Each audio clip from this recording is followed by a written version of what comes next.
E para debater o tema desta semana está um repetentíssimo, António Godinho, administrador da Exchange, aqui connosco, mas também temos o Pedro Santos Carreiro, diretor do Jornal de Negócios, e isto é uma estreia.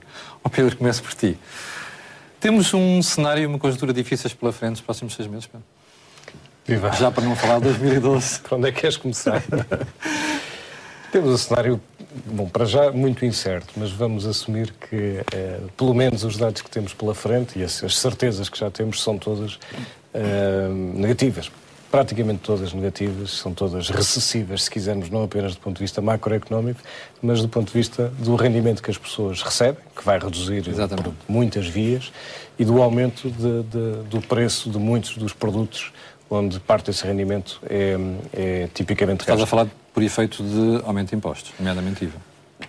Estou a falar por todos os lados, porque do lado dos rendimentos nós vamos ter em dezembro o quarto 13º mês, de metade, acima do salário mínimo, mas depois em janeiro vamos ter cortes nas pensões acima de 1.500 euros.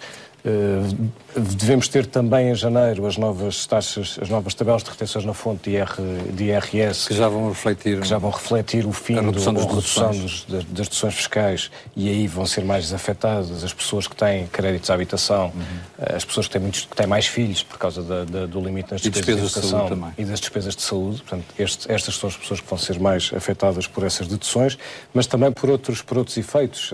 O subsídio do desemprego, para quem o recebe, irá ser reduzido quer no tempo, quer em valor, assim como outras prestações sociais. O salário mínimo vai ficar congelado, muito provavelmente, portanto tem uma redução real face à inflação. Quer dizer, há aumentos por todos os lados. Além do mais, eu não acho que seja impossível, acho que será bastante provável que ao longo do próximo ano haja negociações e acordos de redução voluntários dentro da empresa, de reduções de salários. Portanto, do lado do rendimento temos basicamente uma redução muito grande do chamado rendimento disponível, também por via fiscal, como dizíamos do IRS. Pegando nesta questão da descida do rendimento real que o Pedro estava a dizer, isto perspectiva uma relação difícil das famílias com a banca, mas também com outros compromissos que entretanto assumiram. Eu diria com elas próprias, Camilo. Exatamente. Porque, de facto, nunca como nestes tempos, e se calhar os próximos, vai ser tão importante analisar as receitas e as despesas de uma família. Ou seja, uma família mensalmente, e não só numa ótica do próprio mês, mas perspectivando o trimestre ou até o ano completo, ou pelo menos até ao final deste ano, como disse o Pedro e bem, com o aumento certo da carga fiscal, IVA, IRS, no fundo tudo o que vai contribuir para que o rendimento ou a receita, encarando uma família como uma empresa, as receitas vão diminuir. E vão diminuir de forma, eu não diria drástica, mas de forma muito efetiva, como nunca se calhar as famílias portuguesas. E a impressão minha, o comum do português ainda não percebeu até que ponto o seu rendimento vai ser amputado. Eu acho que ainda não percebeu verdadeiramente. Aliás, o português tem essa... Só aprende com o choque da realidade. Eu acho que é só com o choque e com o morro no estômago. Eu acho que o morro no estômago está a começar a ser dado. E aquilo que temos vindo a dizer ao longo dos últimos 2 anos, até muitas vezes em conjunto, que é poupe agora, começa a fazer o seu pé de meia, amortize, por favor, os seus créditos ao consumo, sobretudo cartão de crédito a taxas de 20% a 30%. António, eu sei que vamos provocar alguma indignação junto dos comerciantes, para dizer tudo. Porque estamos a aconselhar as pessoas a não gastarem tudo, mas de facto, quem já recebeu o subsídio de férias é a primeira oportunidade que tem para fazer uma poupança significativa para os próximos meses. E como tu sabes, Camilo, há despesas que não são mensais, por exemplo, os seguros, vamos imaginar o seguro do automóvel, por exemplo, que é muito comum, normalmente as famílias usarem o 13º mês para aquelas despesas extraordinárias, nomeadamente o automóvel e não só, da casa, o seguro de vida, enfim. Essas pessoas já estão num limite, como se costuma dizer, no osso da sua gestão. E agora não vão contar com metade do seu subsídio? Já desequilibrada, porque nós temos milhares de famílias em estado de pré-insolvência ou de insolvência, ou seja, as suas receitas são inferiores às suas despesas, não é? E ao se ataca verdadeiramente este problema com consciência e dizendo a verdade às pessoas e às famílias, dizendo não é uma questão agora apenas de gestão do orçamento familiar, é uma questão de controle absoluto e de poupança, não só porque é preciso poupar, mas para a sobrevivência da própria família. Pedro, como é que explica isto? Já há 2 anos estamos em dificuldades e, no entanto, nós continuamos a ver que as pessoas, nos casos gastam muito e noutras a taxa de poupança não está a subir aquilo que devia subir. O que é que está a impedir este choque de realidade junto às famílias portuguesas? O primeiro aspecto é que não há inflação. Esta crise é diferente de outras no passado, porque a inflação, apesar de estar a subir, sobretudo por causa do custo do petróleo, não se verificou, ao contrário de noutras crises passadas, o comportamento típico de aumento dos preços, em que as pessoas sentiam o seu dinheiro reduzir porque o preço daquilo que compravam subia. E desta vez não está a haver... A crise é atípica nesse sentido. E isso anestesia um pouco este... E quem tem emprego até se sente encorajado a gastar como gastava. Eventualmente.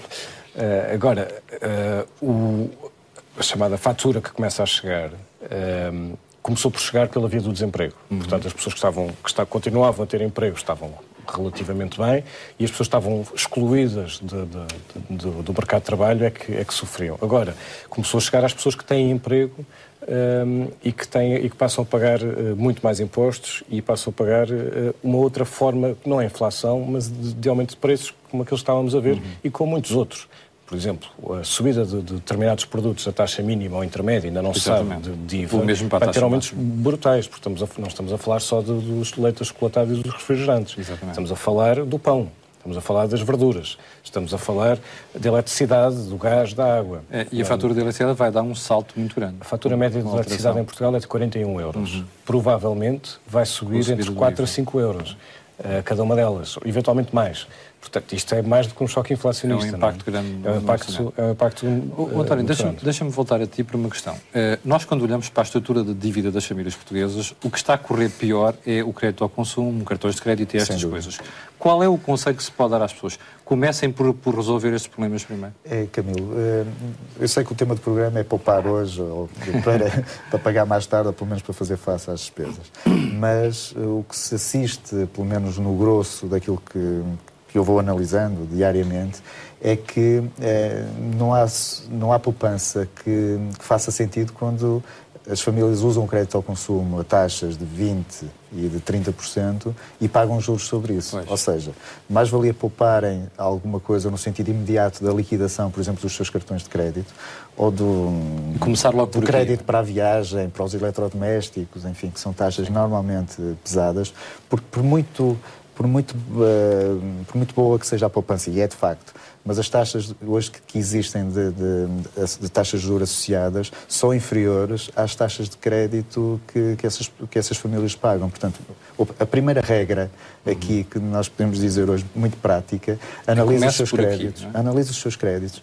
É certo que o crédito à habitação é aquele que normalmente pesa mais em termos de fatura mensal, digamos assim, porque são normalmente valores elevados. Mas o custo financeiro maior está precisamente no crédito ao consumo e nos cartões de crédito. O custo financeiro, ou seja, do juro associado, e as famílias têm que comparar juro, taxa de juro, depósito e taxa de depósito de poupança. Não costumam. Por isso assistimos, muitas vezes, a gênese de alguns problemas das famílias é o cartão de crédito e o crédito ao consumo. Pedro, a esmagadora maioria das perguntas que nós temos recebido sobre o imposto extraordinário é de 2 ordens. A primeira é pedir-nos para calcular o imposto. Aliás, o teu jornal tem uma excelente calculadora para fazer isso. Mas a segunda questão não é esta, isto vai ser mesmo extraordinário ou no próximo ano vão despedir também 50% do 13º? Nós não sabemos, sobretudo porque não depende essencialmente de nós. Pois. Mesmo que Portugal faça tudo bem, e deve fazê-lo, e deve tentar fazer tudo bem, até deve tentar fazer mais e mais depressa uma redução do déficit orçamental, etc., ainda mais depressa, até para tentar começar a inverter estes ratings, etc., começar a tentar virar esta percepção do nosso risco. A verdade é que mesmo que nós façamos tudo bem, depende muito mais, o futuro de Portugal depende muito mais do que acontecer na zona euro do que acontecer dentro das nossas fronteiras. Basta a Grécia entrar em incumprimento. Exatamente. E Portugal é imediatamente afetado. Basta a Europa continuar de cabeça, enfim, não digo perdida, mas quase, e sem encontrar um rumo para aquilo que é a solução política, e não apenas financeira, mas sobretudo a solução política para esta crise. E terá-nos a vida imediatamente.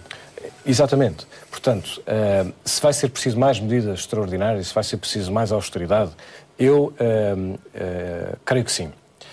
Creio que, sobretudo, vai ser preciso mais austeridade, provavelmente nós vamos ter como aconteceu nos outros países, vamos ter efeitos recessivos que depois levam a quebras das receitas fiscais e, portanto, isso leva a sucessivos. Do peso da dívida no PIB e por aí. Exatamente. Portanto, estas medidas que nós temos pela frente são uma espécie de patamar mínimo. É muito possível, para não dizer provável, que tenha que haver mais. Que medidas serão essas? Se vai haver mais impostos extraordinários e, portanto, eles se tornam ordinários, que é a tua pergunta? Não sei, não sei mesmo, mas não acharia estranho. Mas é melhor não excluirmos isto do horizonte, porque andaram-nos a dizer durante 2 anos que não era, que era o último pacote, depois apareceu sempre mais austeridade. Nós sabemos que há um ano, ainda em outubro do ano passado, o governo ainda de Sócrates teve em cima da mesa várias alternativas de intervenção na economia. Uma dessas alternativas era criar este imposto extraordinário durante 2 anos. Portanto, durante 2 anos as pessoas só receberiam metade do subsídio de Natal. Agora avançou o primeiro ano. Eu não acharia estranho. Não acharei estranho se dentro de um ano for necessário António, este tipo de medida. Há algo que as pessoas costumam fazer com o subsídio de férias, que é fazer antecipação, estilo, eu vou receber em dezembro, deixa-me começar já a gastar por conta. Exatamente, a gastar por conta. Esse é o termo. Isso é totalmente desaconselhável nesta conjuntura. Claro que é, absolutamente. E nesse sentido, ainda bem que este imposto foi anunciado agora. Tem essa bondade que e faz todo sentido, ou seja, vamos cortar à distância. Pois. Por isso, qual é a mensagem? É poupe para as famílias. Já sabemos que para os mercados foi um sinal de uma medida de austeridade. Mas a preocupação aqui nossa é das famílias. Para as famílias foi uma mensagem clara que é poupem agora, ainda têm 5 meses ou 6 pela frente. Até porque, António, no próximo ano, além daqueles aspectos que o Pedro referia há bocadinho da redução das deduções fiscais, nós vamos ter um agravamento significativo do IMI, sobretudo nas casas mais antigas. Sem dúvida. Ou seja, é bom que as pessoas comecem a fazer uma provisão agora. E, adicionalmente, as isenções também começam a cair para algumas famílias. Ou seja, aliás, estávamos aqui a falar há pouco, eu acho que tudo vai ser mais caro. O consumo vai ser mais caro, os impostos vão pesar mais, sobre consumo e IRS, tudo que é aquela lógica que estávamos habituados de deduções fiscais vão desaparecer ou praticamente tornam-se irrelevantes. Nunca como hoje uma família tem que olhar para as suas receitas, para uma previsão das suas receitas, para os seus custos e uma previsão dos seus custos. É um pouco como ao país. Não podemos gastar, uma família não pode gastar mais do que aquilo que tem como receita. Por outro lado, aquilo que fica, ou seja, a diferença entre o que poupa, a diferença entre a receita e o custo ou a despesa, deve ser aplicada em poupança. Em primeiro lugar, como disse, primeira regra, amortizar ou liquidar créditos ao consumo com taxas superiores a 10%, fundamentalmente. Por outro lado, se isso estiver já sido feito ou não existir esses créditos, deve aplicar em poupança. E poupar o máximo. Em poupança de médio e longo prazo. Obviamente que se for de curto prazo existem os depósitos a prazo e outras soluções no mercado, mas numa perspectiva de médio e longo prazo, sempre numa ótica de diversificação. Nós não nos cansamos de dizer isto. E já vamos ver isso daqui a pouco no aconselhamento. Pedro, eu gostava de terminar esta parte dando alguma esperança às pessoas. Tu achas que é possível dizermos a quem nos está a ver, a partir de daqui a 2 ou 3 anos a vida vai melhorar? Ou neste momento é totalmente imprevisível? É muito difícil fazer previsão, mas acho que a Argentina, que foi intervencionada e foi um processo de intervenção muito diferente, porque a Argentina a razão era diferente, porque havia a moeda estava muito apreciada, etc. Portanto, a desvalorização da moeda foi brutal. Enfim, é um cenário extremo, onde eu espero que a zona euro não chegue. Mas a Argentina demorou alguns anos, quase 10 anos, a sair... a dar a volta, não é? Não significa que esteja já num ciclo de prosperidade, que ainda não está, mas já está com crescimento. Portanto, nós sabemos que sairemos. O que queremos é sair depressa. E sair depressa estamos a falar em 2 anos. 2 anos para voltar a crescer, não é? Que é o que está implícito no documento da Troika. Nós, a única coisa que podemos fazer é a nossa parte, como dizíamos há pouco, somos muito pequenos na Europa, podemos fazer a nossa parte e devemos cumpri-la nessa expectativa. Nós não temos alternativa à recessão. Ao contrário do que eu ouço algumas pessoas dizer, não, isto vai agravar a recessão, e se não fizesse... É inevitável. Não há alternativa à recessão. Há a recessão A ou a recessão B, mas é sempre uma recessão maior ou menor. que seja ao menos, como diz a Troika, que seja ao menos uma recessão curativa. Portanto, pagar agora as dívidas, amortizar as dívidas, reduzir o déficit, para que daqui a 2 anos a economia esteja reestruturada e o orçamento esteja em condições de nos permitir crescer. Apesar de tudo, apesar desta dureza, acho que vale a pena ter esperança e acho que vale a pena esperar. Pedro e António, obrigado por terem vindo à Cor do Dinheiro.